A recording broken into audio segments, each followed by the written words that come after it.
Great to have a crowd today. We'll have a few of us speak today. Certainly on this topic, we'll have Michael share some facilities updates. So we'll kind of take turns with the mic today, and then Eric will join me too for some clinical updates. All right, great to see some new faces for their first town halls. Wonderful. All right. Out of respect for time, I might go ahead and get started to pass it over to Rosemary, just because I know we have a lot of content to cover and surely a lot of questions, especially on the facilities side of the house today. Again, thank you so much for joining us this afternoon for our August Town Hall. Always appreciate this chance to get together, share information from the kind of administrative team or larger campus updates, and be able to answer questions in this large group format. As a reminder to those that might not be aware, we do record these town halls. So every month, Brad from IT records these town halls and then puts them on the Charterhouse YouTube channel. Right, Brad? Yes. Also resident portal. And on the resident portal. Yep, these sessions are there. So if you miss one, don't fret, because they're recorded, and we also put copies of the slides at the front desk following. So Dawn will make sure that those slides go out, and if you prefer to have a copy of them, we'll have them at the front desk for you, with the right date. Okay. So Rosemary has a few resident council updates that she's asked to share. So I will pass the mic over to her. Here you go, Rosemary. Thank you. Thank you all for being here today. The Residents Council met on the 24th. Well, ask Ginny. She knows the date. Where's Ginny? And some things came out of that meeting that I really wanted to be sure you knew about. The first is we had a total of about $6,300 left from the various hall sales and the sidewalk sale and some extra craft sales. And so we have $6,300 to spend, and the council voted to spend that money in the way that we've always spent it, which is to offer nonprofit organizations in the community the opportunity to apply for those funds. Okay.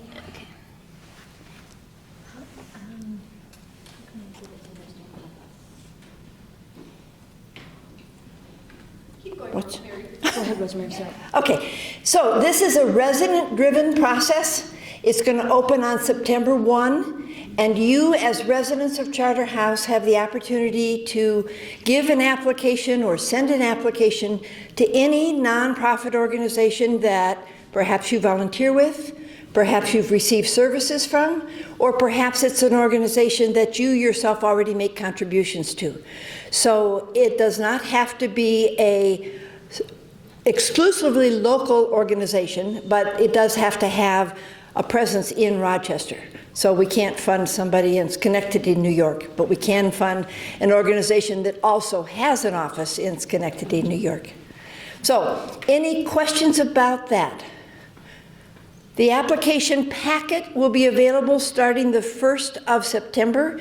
It'll be something that you can pick up at the resident service office at the front desk, and you can mail it to or send it to or drop it off at your favorite nonprofit agency or organization. In the past, we have had anywhere from, I believe, 6 to 10 or 11 different applications for the funds. We've also had a lot more money in the past.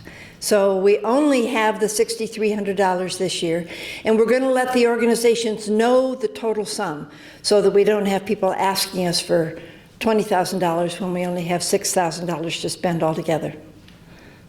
Okay? What will happen on the Thursday, the 24th of September, is the applications are due back here to Charterhouse by that date, and then the Residents Council meets the following Monday. on the 28th of September. And at that point in time, we'll divide up the applications, we'll work in teams, and we'll go out and we'll visit each one of the applicants. We'll get a sense of who they are, what they do, and what it is that they're asking us for funds for, and how the Charter House funds can be helpful to them. Then at the October meeting of the Residents' Council, we'll actually vote on the funding allocations, spending that $6,300.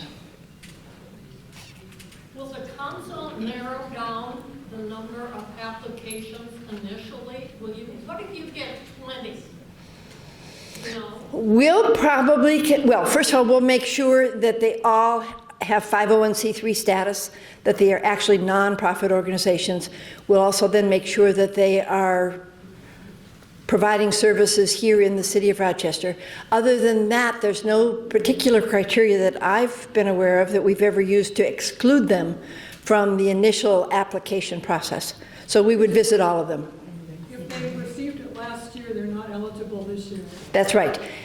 So there were 8 organizations that received the funds last year, and they cannot apply again this year.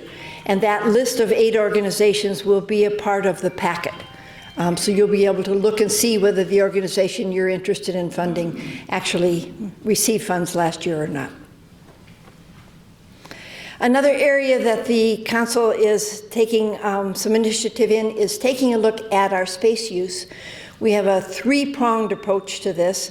First of all, the Activities Committee has created a form which they will post in the game room, the craft/puzzle room, the multipurpose room, the areas where, where they actually organize activities. And when you use any of those rooms casually, you'll be asked to sign in. You don't have to identify yourself, but what time were you there, how much time you were there, how many people were there, so that over the course of September, October, we can get a sense of casually how those rooms are being used. If you've signed the room out for a particular activity and scheduled it on the calendar, you don't need to use those forms. This is just for the casual drop-in activities that people are coming in. Let's say 3 of you get together to play pool on a Saturday afternoon. Please just let us know that you've done that so that we can begin to track the amount of time those rooms are being used. The second area is to take a look at what we might or might not have space for that you're dreaming and wishing were happening here at Charter House. So the Facilities Committee is putting together a form to invite people who've got an idea for something they want to have happen here at Charter House to fill out the form and tell us a little bit more about how much space you might need, how many people you think would be interested in the particular activity, how long it would last, and that sort of thing. So we're just going to experiment initially with a couple of ideas and see, A, how our form works, and B, what the interest is in that. But we will be inviting you, if you've got an idea, something you'd really like to do going forward, to make sure that you use that form to fill it out. And then the last part of that is some yet to be determined group of us is going to we're going to pack a lunch, pack a sleeping bag, and we're going to take a tour of Charter House. And we're going to look at all of the spaces that might or might not be being used for storage, for activities, etc. This excludes, obviously, your apartments and that sort of thing. But we will, unless you'd like us to check it out for a new... we could offer horseshoes on the 4th floor and the 5th, whatever. Anyway, we really want to look and see if there might be some spaces that could be used in new ways or additional ways, or activities might be combined. We're not sure what that's going to look like yet, but we're going to be doing that. So if you see a group of people wandering around, it's because we're checking out the use of spaces here in our building. It'll take us several months to do these 3 activities and get a sense of how much space we do or don't need in the building and what we might want to be using space for in the future. So put your thinking caps on and be thinking about some ideas, something you've really wished was happening here at Charter House, something that you might like to propose that we need space for. Okay.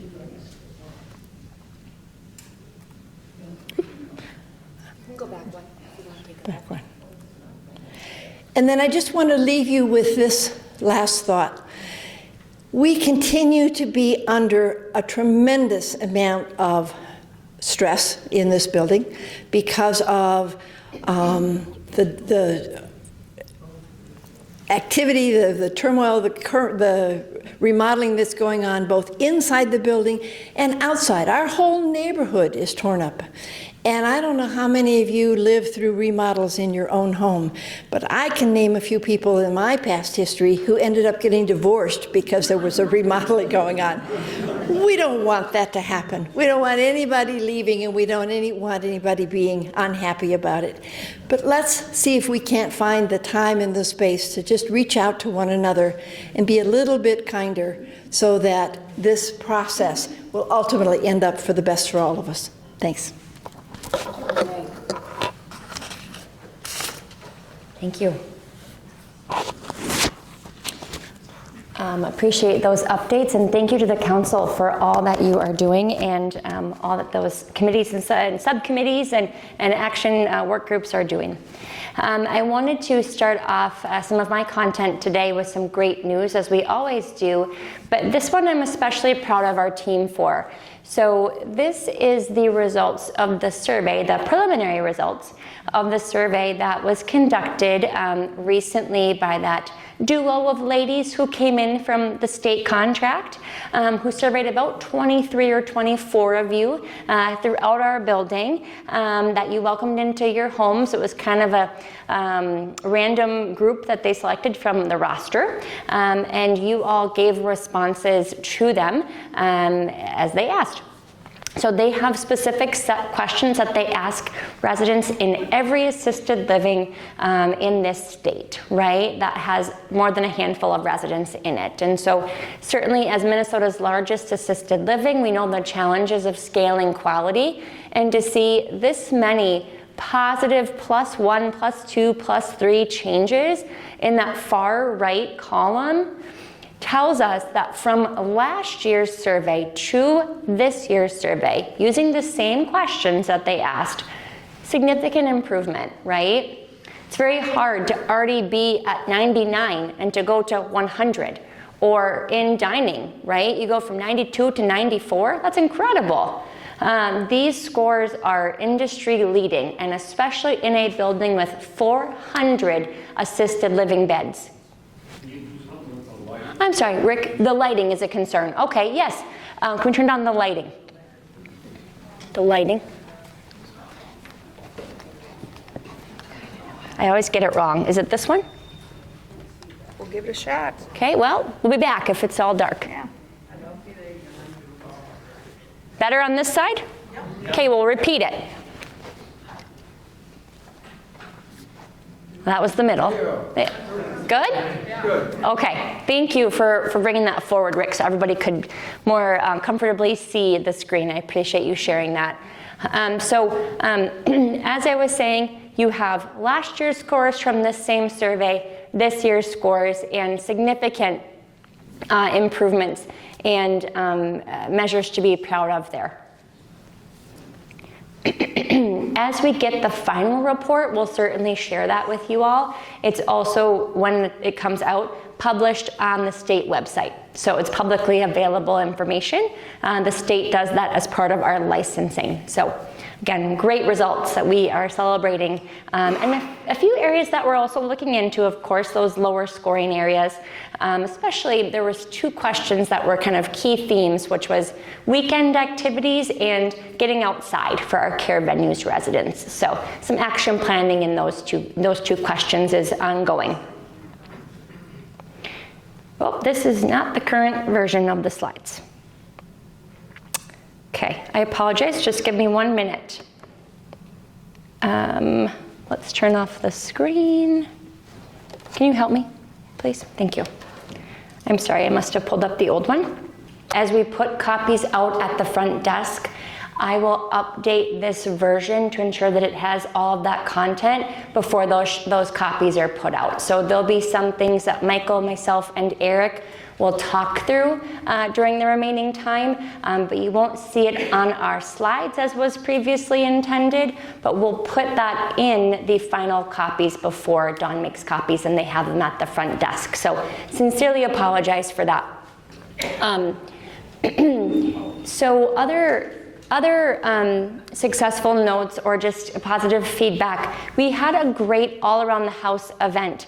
Thanks to you all that came and participated and stopped by, and as we saw on some of those feedback surveys that were received, it was wonderful, right? I put in bold this second quote because multiple people had something very similar to that on their responses, which was, I didn't know we had all of these things, right? Or, I've lived here for a long time, I'm not new, but I didn't know we had, this different partnership or that service available.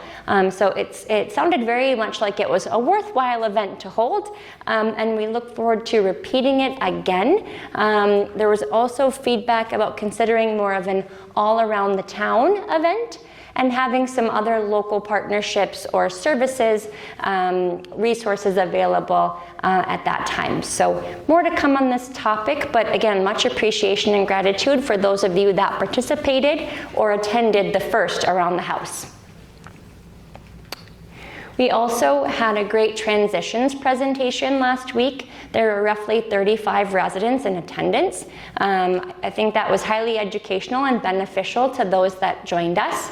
We plan to do those twice a year, covering the higher levels of care and services offered within health services and adjacent areas. A few of you who weren't able to attend emailed me and I sent you copies of the slides, but know that if you'd like those, you can contact myself or Dawn, and we also have copies at the front desk. Some nice content in writing about all those different services. A big congratulations to our employee and rookie of the month this month. You all probably know Crystal. She is one of our Resident Services Center representatives who does a great job. She's been on the team for some time, and she was this month of August Employee of the Month. And then our Rookie of the Month is one of our newer nurses in short-term rehab, came to us from a different senior living and has done a great job leading some of that clinical responsibility and care for our more acutely ill residents on the rehab center side of the house. So grateful to both of them and all that they do in service to Charterhouse and our residents. I want to pivot just a little bit, building off of the quote that Rosemary ended with, but a reminder to all of you and really an emphasis on the language from the residency agreement that you all signed. There has been an uptick in resident and guest challenging conduct, right?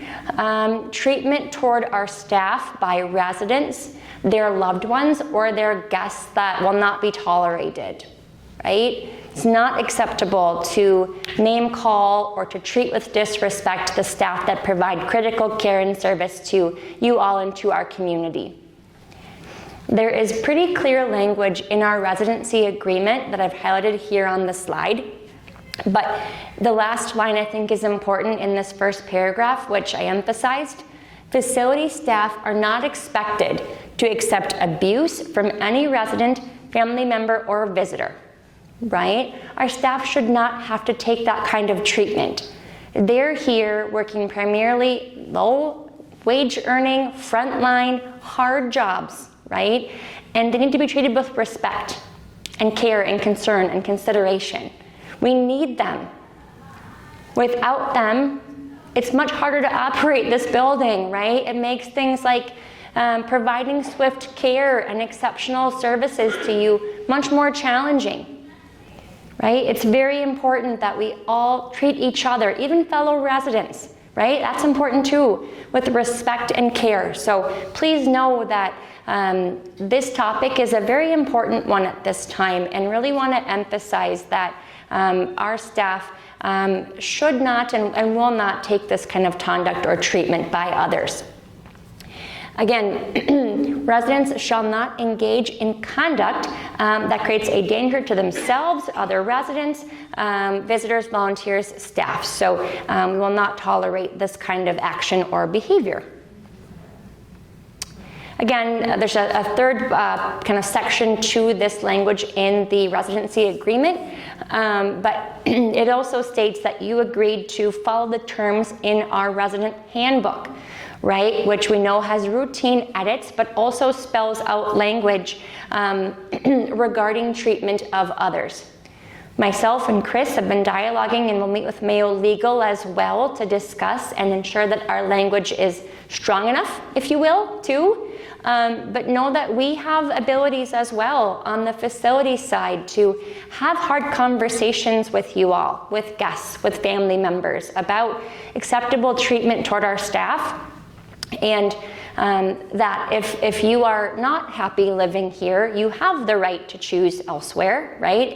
If there are dissatisfiers that we cannot compromise or come to some terms on, and that certainly if things got to the point that was untenable or there was not a willingness to collaborate or be kind, we as a facility have involuntary discharge availability or opportunity afforded to us, right, that we would pursue should there be a case that was unable to be resolved or rectified. So I just wanted to emphasize that with you all today and know that you all have agreed to terms in our handbook, in our agreement, that you will be kind and considerate to all that are a part of your home. The handbook was also recently reviewed. You'll be getting copies of the new version. There was some formatting changes, a little bit of content updates to include things like an LCS mention or, updated contacts, office locations, etc. But a lot of the content and expectations remain unchanged. So if you have questions about that when those new handbooks come out, certainly let me know. Of course, our political activity actions happened just after we went to print. So you won't see some of that political law change content in there. We can always talk about that too if you have more offline questions. But the handbook is as current as it could be at that time it went to print a couple weeks ago, and you'll get copies in your mailboxes very soon. I also want to emphasize a point that I'm sorry I did not save, but within the handbook there are two sections about housekeeping and inspections.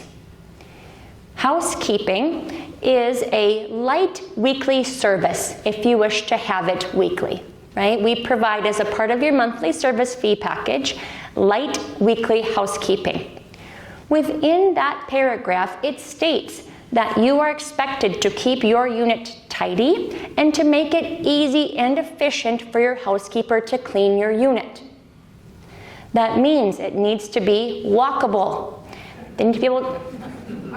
I shouldn't have to say that.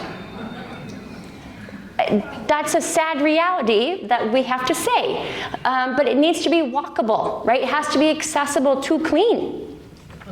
We have to be able to get in, right? We are no longer going to accept the response that we are not able to come into your apartment. We must, right? So it is in the handbook that we will check at least monthly in your apartment for damage, if there's a concern about water, right? At the end of the day, it's our building that you're essentially renting an apartment from, and we have to ensure that that unit is staying in good repair and is not, a danger to your neighbor below or etc. So know that we will be resetting and reaffirming that we will be visiting your apartment at minimum once a month.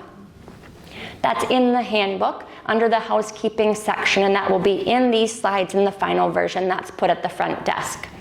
There's also language immediately below the housekeeping section about inspections that says that we have the right to inspect your apartment, especially if there is a concern about malodor right? Egregious noise, anything that might present a danger or a harm to others, we have the right to inspect your apartment. So again, we have had recent guests that have imbibed in recreational activities that are now legal in this state.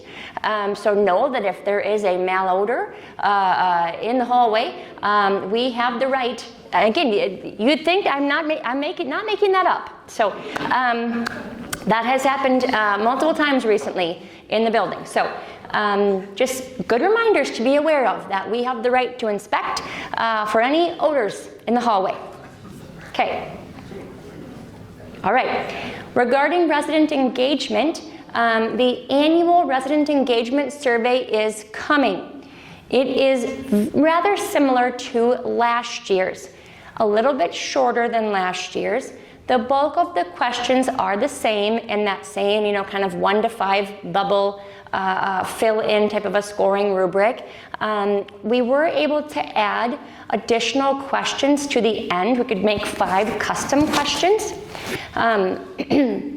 Because our cohort typically do not have as many or a designated spiritual care area, we added custom questions about spiritual care services, and we also added questions about prompt response to call, or ensuring that you feel safe and secure in your home, similar types of questions like that, treated with respect.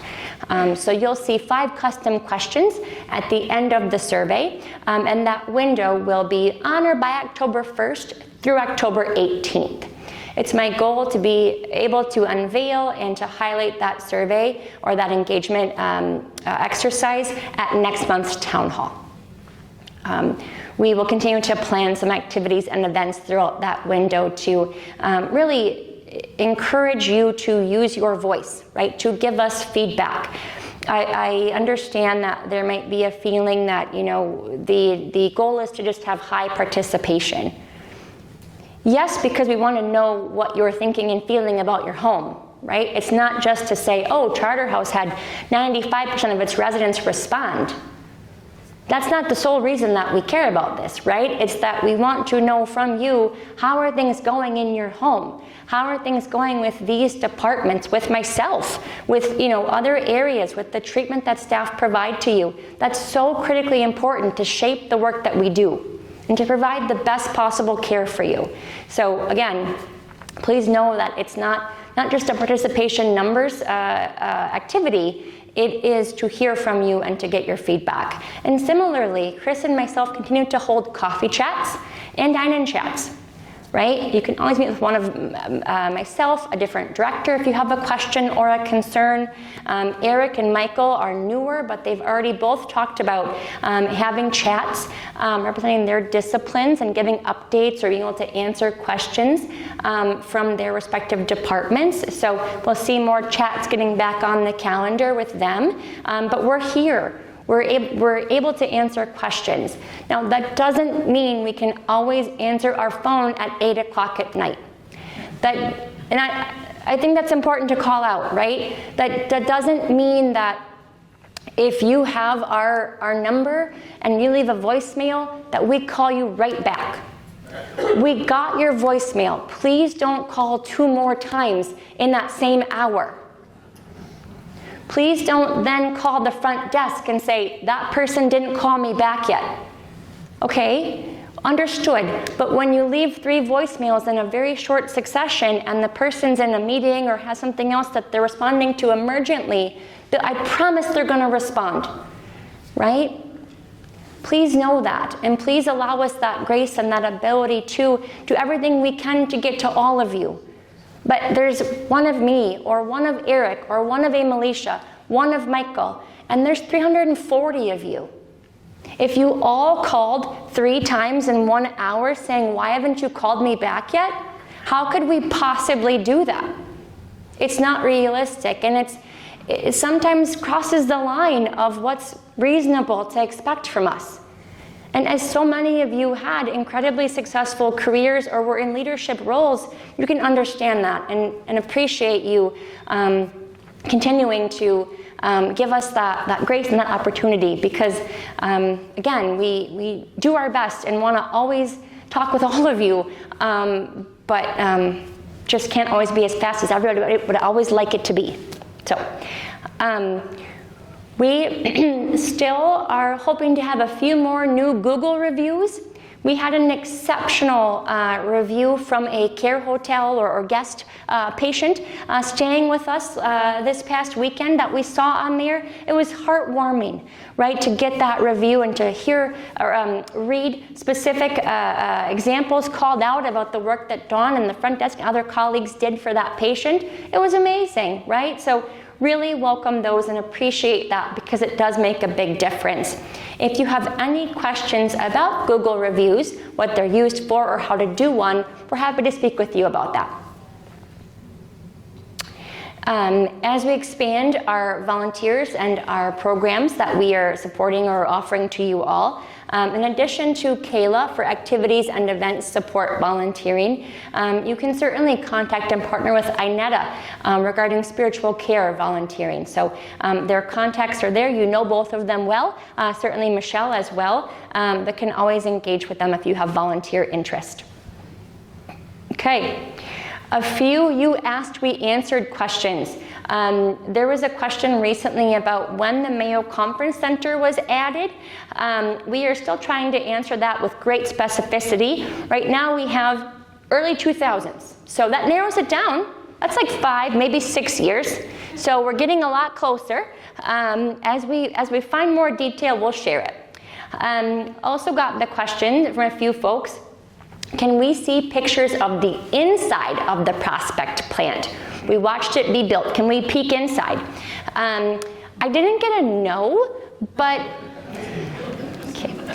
I didn't get a no, but I got a we have to check with other colleagues, right, about that kind of privileged information, and we'll get back to you. So I think there's a group that's meeting this week that will take up our ask, and then perhaps we can have some content or have them back as it gets closer. I think that might be a greater comfort of theirs, as if they came with their computer, showed the slides, and then departed. So more to come, but I'm still hoping that we can have that for you all. There was another question about housekeeping. So we talked about how we're going to be resetting and firming up the expectation that you allow at least a monthly check of your apartment. But there have been multiple residents that have said, I don't need weekly housekeeping, right? Others need more help than I do, or I'm comfortable with bi-weekly. I keep my home very clean and tidy myself. At this point, I don't require weekly housekeeping. You can always adjust your schedule with Karen. If you wish to go to bi-weekly housekeeping, just let her know, right? Or if you wish to have only once a month or a different schedule, she could certainly partner with you on that. The only note is if you're looking to have more than once a week housekeeping, right? That requires scheduling, coordination, and an additional cost. But weekly light housekeeping is included. If you wish to adjust and kind of individualize your schedule, talk to Karen. She'd be happy to do that with you. Okay. The new steel dock stairs are coming. We don't have that date yet, but they are coming, right, Michael?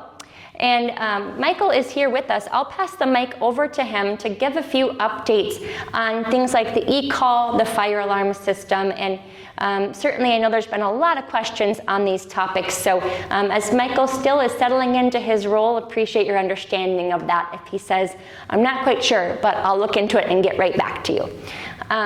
Before Michael takes the mic too, just an awareness that last laundry room will reopen next week, if not sooner. And so that is the last floor's laundry room to be finished with its renovation, addition of accessible door openers, things like that. So big project off the list as we work to reduce the construction fatigue and things happening in the building. The laundry rooms are at least for now on that completion for next week. Michael, do you want to talk about Tower E-Call? I can be your Vanna White. Do we by chance have a, yeah, great. Do we have a pendant too by chance? Don't have a pendant. Don't have a pendant. That's okay.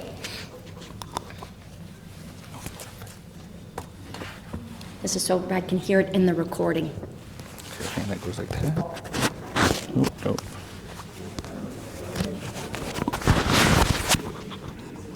It might be helpful for you all to know too that as Michael transitioned, you might have seen this in the weekly update, right? Michael's coming to us as a construction manager who was already working in the building. So great familiarity on these projects and now in his new role as head of facilities for Charterhouse.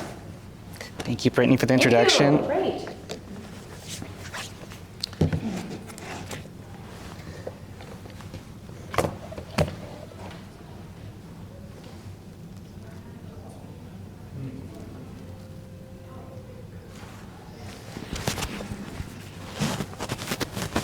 Alrighty, can you hear okay? Perfect, alrighty. So just want to give you a clear heads up. We have some fire alarm testing coming up on September 2nd, the 10th, and the 16th. You'll expect audible and visual alarms for approximately 10 minutes per floor. Talking about the fire alarm? Yes. Okay, I think we know we have a slide on that. We'll come back to e-call. Michael's going to cover the fire alarm first. Okay, and that's right on this top of this slide. So approximately 10 minutes per floor. We're going to start with the, on the 2nd, we're going to start with the basement level and work our way up to 4th floor. And then on the 10th, we will start with the 5th floor, work our way up to the 13th. And then on the 16th, we will start with the 13th and work our way up to the 23rd. Please expect audible and visual alarms. And this testing is intentional, and it's already been coordinated with the Rochester Fire Department. We will be communicating before the work reaches your floor. And then and you please expect, we do have, prior to the 2nd and prior to the 10th and prior to the 16th, we do have miscellaneous testing that you will see. It'll just encompass visual. But as far as the alarms, 2nd, 10th, and 16th, and we won't start till 10 a.m. And then Yeah, all right. moving.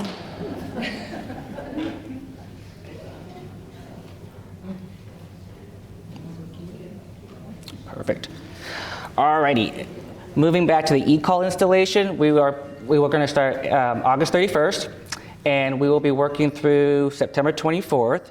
We're going to start with the upper floors and work our way downward. Please keep the recent resident letter available, and if you need access or timing is unclear, please reach out directly to us.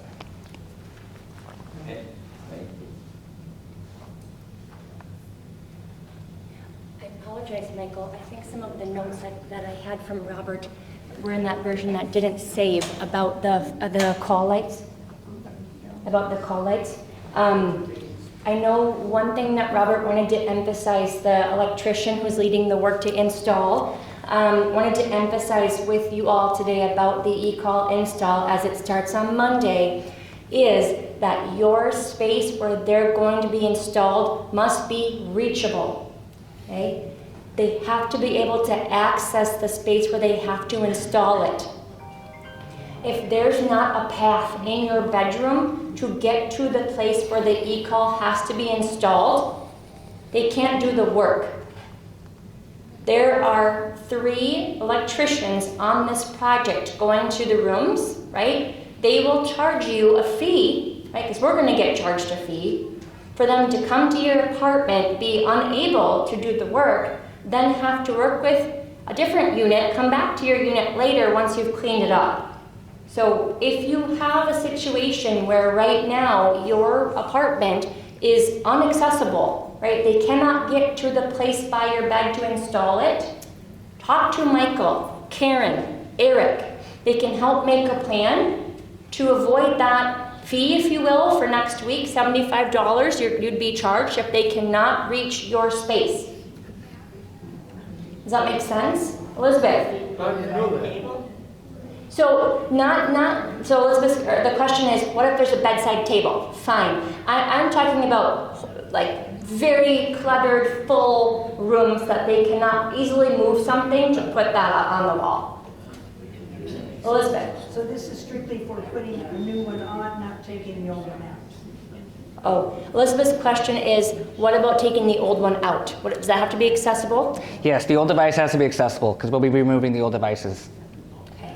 I don't know how that's gonna happen. And Our bed is there, and it's very heavy. so we're going to have our maintenance team available, and they'll be able to assist. There's going to be some scenarios where we're going to have to pull furniture back to gain access. Good luck with that. The bed is just super heavy. Okay, so what we're hearing, yeah, I see Peg has a question. Thank you, Judy. And the room is small, there's no place to move it, really. Okay, so it sounds like there might be some individual circumstances. I know Emilicia and Dawn are taking notes that we can follow up with you individually on to best prepare for this event. But my understanding is the intent when they're in the room, in your apartment, is to install the new one, remove the old one. Correct. Okay. And there will be some, case-by-case situations where there'll be some furniture blocking, and we're going to have to work around that. And our plan was we're going to have our maintenance team along with us to help with the electricians so that we keep things streamlined. But just what would be really helpful is just to have a pathway. There will be no excess furniture, but it's just, it's a small room and it's furniture. Pathway, so. Okay. Peg has a question. Is it going to be put exactly where the old one is unless you ask for something different? Peg's question is it going to be put in the exact same place as the old one unless you ask for something different?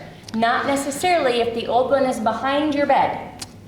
So in the bathrooms, it will be placed where the existing location. Now, I think many of you probably have your devices that are probably covered and not accessible, and in that scenario, we don't want to put it back in an inaccessible location.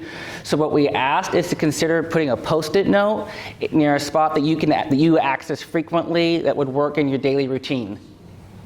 But if they do that, then they're going to come back and patch where they took the old one out?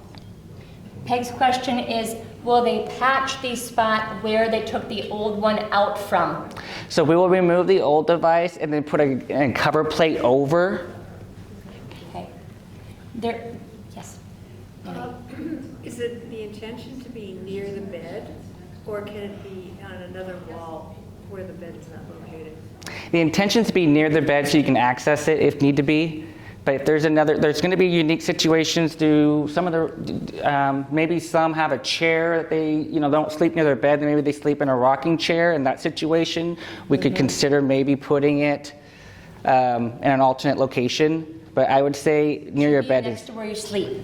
Yep. If you don't sleep in the bed, you sleep in your recliner in your room. It should be next to where you sleep to be accessible if there's an In a emergency. small bedroom, if it's Yep. on the opposite wall. Okay. Let's raise our hands if we have questions so Michael can answer In a them. small bedroom, does it need to be on the wall with the bed? Or In- can it be on the opposite wall? Okay. Her question is, in a smaller bedroom, does it need to be on the wall where the bed is? In most cases, it should be unless you're sleeping not in your bed. Does that make sense? Yeah. Okay. Who had the next question? Wes? Can they be placed somewhere where there is no home? Yes. Can they be placed somewhere where there is not the old one? Yes, it certainly can. You're assuming that people will have issues in bed, right? To pull it? Well, the greatest Get off the likelihood. wall, and then you can't get back to where you're supposed to pull it. The greatest likelihood, in theory, Judy, is you fall out of your bed onto the floor next to your bed. You'll be able to reach the cord. If you fall in the rest of your room, you're right. You wouldn't be able to reach it. But that's why there's a benefit of having IHS and having a pendant. You can push that from anywhere on the floor that you might be. You have to wear it. That's true, Wes. You have to wear it. Michael, do you want to show the device? Yeah, so here's the new device here. You'll have a check-in feature. So in the mornings, you can check in. It's part of our door checks. And then you can also activate by pressing the button, and you can clear it by pressing the check mark, or you can pull the cord and activate it as well, and then you can press the check mark to clear it. If you bumped it by accident, you could clear it yourself, which is quite nice. little less embarrassing. Just- And we'll have this on display out in the lobby area. And please take the time, get acclimated with it. If you have questions, please reach out. We're more than willing to help. And it's the same type of device. It'll look the same in your bedroom or in your bathroom. And if they, for some reason, there's a little paint that comes off, right, with the removal of the old device or as they install the new one, maintenance will be making a list and coming back to do touch-ups in your bedroom or bathroom. That's correct. Okay. Could we also put a pendant on the board? We certainly That'd be could. helpful? Yes. Okay, all right. And then Michael can talk about, or we can get more to you on the I'm okay process as we get closer. But as the first of you start getting your new devices next Monday and into next week, you'll start to get used to using this system. The goal for us as we continue to, partner with Mayo Security and update them weekly on our timeline for sunsetting the door checks is around October 1st, maybe the 15th if we have to, be finished with the door tab checks. We're hoping that you all are astute and smart and quick learners with the one button that you have to press every morning. And it's right next to your bed. So you just press the button, get out of bed, start your day. Or right next to your shower, toilet, etc. in your bathroom. So we'll do it. Pull the cord. Don't pull the cord in the morning to let us know that you're okay. That would not make us think that you're okay. Yeah? Check-in feature, please. Yeah, use that check-in button. Yes, Mary has a question. What about if you're out of town? How do they know? Great question. What if you're out of town? How will we know you're okay?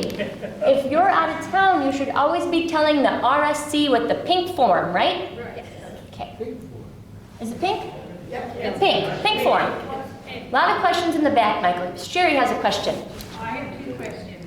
One is we could opt out of the old system if we chose to. Can we opt out of this one if we choose to? That's a great question. Let me take that one back, Sherry, and just confirm. Okay, that's question one. Question two is, from what I read on the board outside of the new resident service desk there, it said that the window to push the I'm okay button is from 6 in the morning until 10:30 in the morning. I wonder if it's possible to have that expanded. Some of us that suffer from insomnia from time to time do things like pushing the, opening the door now at 3 or 4 in the morning. If we haven't been to sleep yet, and I let the world know that I'm okay. Sure. And then I go to bed and don't have to worry about being bothered. Yeah. And so this 6 o'clock to 10:30 is going to be very restrictive on bad days. And I'm going to give it a try. Sure. Definitely going to give it a try. But if it doesn't work, rather than me be a pain in the neck to you and you being a pain in the neck to me, That's a great question. We've had some residents ask about, what if I leave the house before 6? Maybe I get up at 4 to go swimming, or I volunteer very early in the morning, right? I'll be gone well before 6. We're trying to find a way to be able to expand the window. We have not found one yet, but we're recognizing that that's a current challenge, right, Michael? Still trying to figure out if there's a way to make it longer. Great question.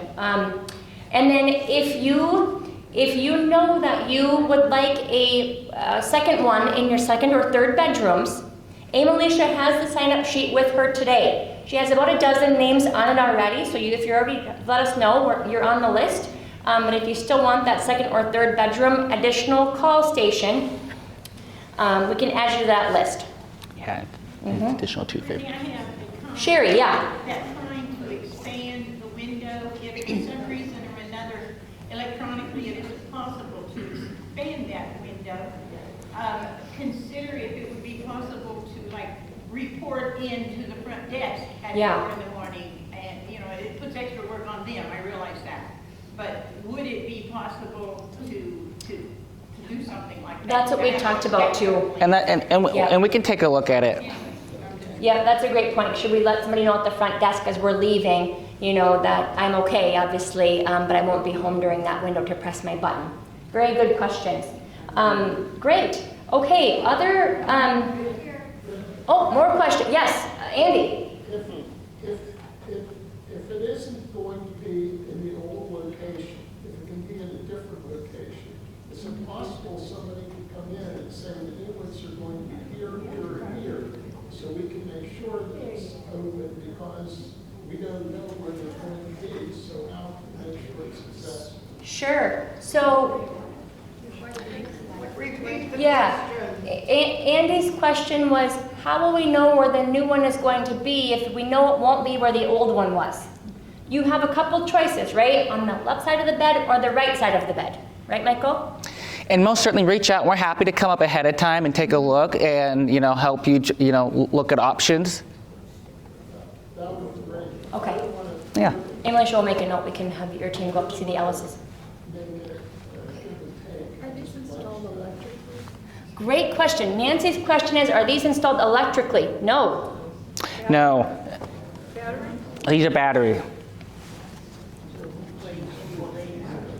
We have to put batteries in them. You do not have to put batteries in them. No. No. Maintenance will continue. They can also get a report of which ones have low batteries, right? To know to come replace your battery.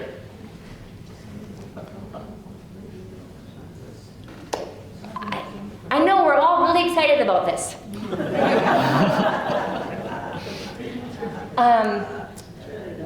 Other high-level quick, well, we have Michael project updates. So everything else is really on schedule, continuing to kind of wrap up other parts of the building's call systems, etc. Front lobby is on schedule, right? Should reopen the front entrance hopefully before, but at least on October 16th, as the signs indicate. That remains on schedule. Schedule. Be great to have that. And then really no new updates in the rest of the building. The CLC 3, that catered living third floor, is having a model room being developed. So Michael and the team have been working hard to get more of a project schedule and build a nice model room for you to have a visual on that unit. So as that comes together, we'll share that with you to get to come see it. Any other questions for Michael before we go to Eric? Peg. When are they gonna do the elevator in Charlton?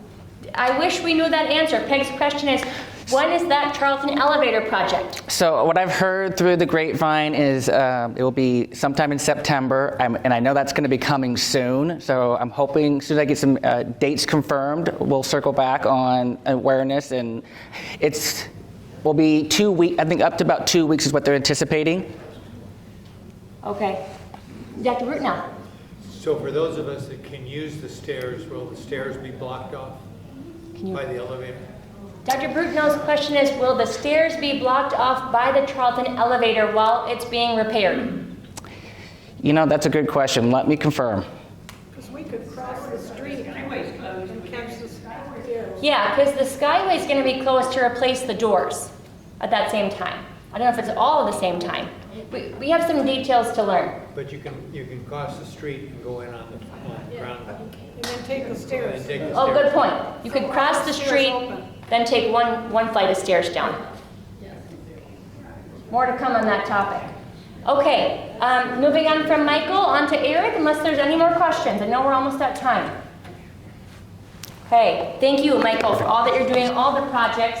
A lot of moving parts. We appreciate you being here and appreciate your update.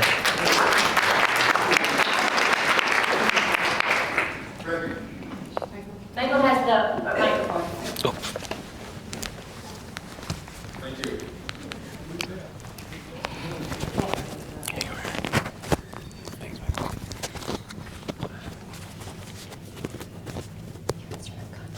Yeah. Okay.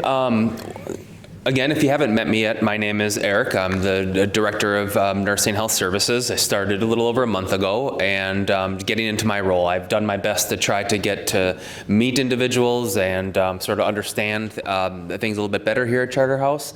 So I just want to go over a few things and just briefly touch on the topic of staffing, because I know that's something that has come up a lot. But starting with Point Click Care, which is our documentation system, we are planning a rollout of an integrated event calendar within Point Click Care. Also working on a connected care portal, which is, if I understand correctly, is where residents can get access to the information within Point Click Care. Correct, Brittany? Point Click Care is our documentation system that our nurses use for documentation within the care venues, or if you're receiving services within IHS. So, for example, at Mayo, you may know it as Epic, and here at Charterhouse it's referred to as Point Click Care, which is the documentation system. AccuShield, digital sign-in, pending at entrances. Can you? No updates. Okay, no update. Thank you so much. Very good. Real quick on staffing, we are. We've hired more transporters. So for those in IHS, we've hired more transporters, some of them supplemental. So our hope is that we can more readily meet your needs when, say, appointments come up, get you to your appointments quicker, and just be more respondent to those needs. Please contact the IHS scheduler if you need support or questions about transportation. Bluestone Therapy Partnership, we're continuing to work on that partnership. Bluestone is speech therapy. PT and OT to support them in their apartments, but right now they're recruiting for those roles. So no updates at this time. Thank you. With bed rails, we're working on a lot of regulatory compliance with that. So that is critically important to make sure that bed rails, that when they're being used safely. One other thing I just want to touch on from a staffing point of view is in talking to you, and I want to thank you for your engagement and feedback as it comes to staffing. And I want you to know that I want to partner with everyone to work on this. Staffing, as I listen to individuals, especially within the care environments, is one of the most important and one of the greatest concerns that is kind of coming to my attention. I want you to know that we're not standing still on this. Every day, myself and the nurse leaders review staffing through daily huddles. We were just approved for more incentive pay for our RNs and LPNs, sign-on bonuses to help with some of our recruitment. I'm also trying to engage in more recruitment activities as well as hiring activities. We do a lot of monitoring of staffing and quality, and really working on retaining our staff. And one of the things I want to do with retention is really working with the leaders to develop them to work with their staff. And one of my expectations is going to be that the managers are visible on the units, working shoulder to shoulder with staff for their development. Through that, we improve our staff's confidence, which improves retention, and through that retention, we gain more expertise. We have staff that is here longer, they get to know you better, and through that, we hope to just have an overall better experience for everyone. As Brittany pointed out earlier, one of the things, and I'm not going to go into this in depth, but we need to create psychological safety for our staff, and so, the treatment of our staff is important, and I just want to reinforce that point. Certainly welcome feedback, certainly understand frustrations. I certainly understand concerns, and it's my expectation that concerns are escalated to the managers, if your needs aren't being met, or if there's things that we need to address. But I want to sort of close by saying that we're committed to improving staffing, supporting employees, being transparent with residents, and in return, asking for your partnership, where we can sort of respectfully discuss concerns and really work together to improve the experience for you as residents and for our staff. We care deeply about our staff, and I believe a lot in the concept of development, education, and developing the leaders to support our staff. So in my short time that I've been here, I'm developing a framework for this and how we may move forward. There are challenges. It's not going to necessarily happen overnight, but I think my message as I stand here today is I am certainly committed to that, and I'm going to work very hard on that. And through that, then we start start, this may also get to the root of other concerns that other individuals raise in terms of availability of staff. Maybe you're in a tower and you have a concern. All of these things blend together with our ability to develop and retain our staff. So I'm certainly going to try to make myself available as I continue to grow in my role, and I welcome your feedback, and thank you for your time.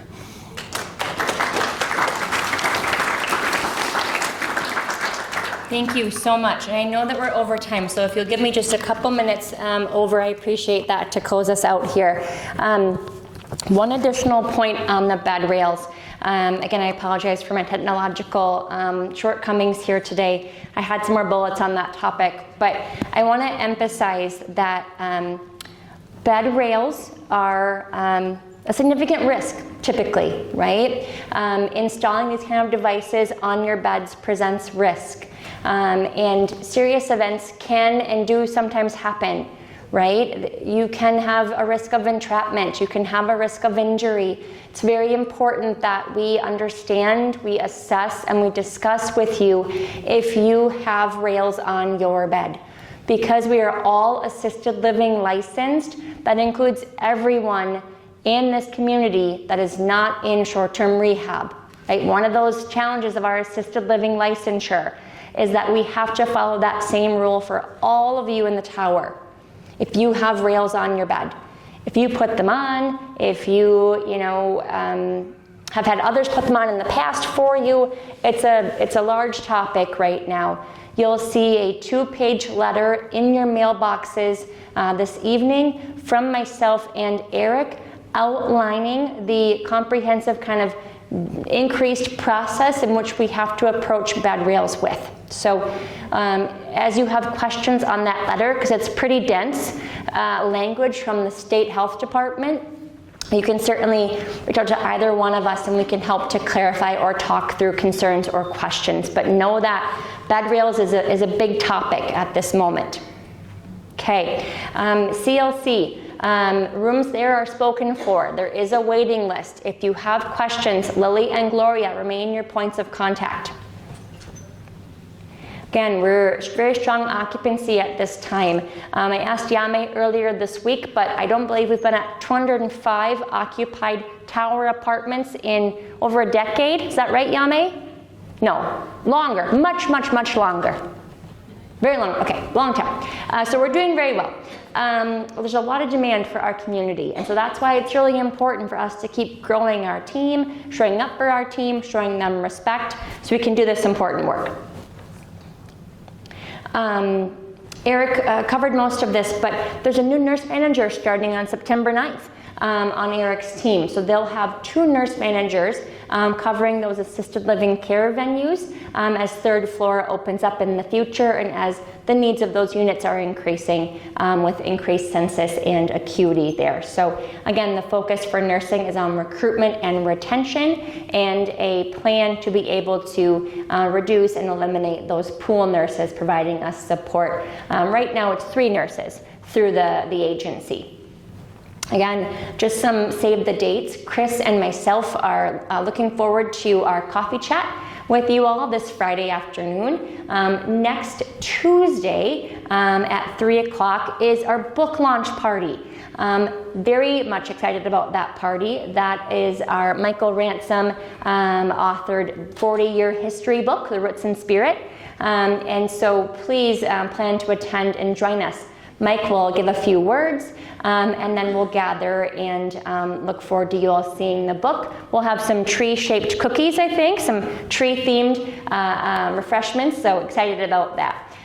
Look forward to that next week. And then a few other events to note, certainly that 5K to walk off those cookies that we're going to have, and then of course the Alzheimer's walk, and then looking forward to Life Plus Week, kind of our week of wellness in early October. A lot of planning happening for that. Again, I know we're over. Does anybody have any questions for the larger group? Otherwise, I'll gladly stay and take any one-on-one questions. Okay. Thank you again for your time today, for your support to us, for our teams. It makes a really big difference for your neighbors, for each other. Really appreciate you and all that you do for our community. So thank you, and we'll see you again next month on the 23rd of September. Thank you.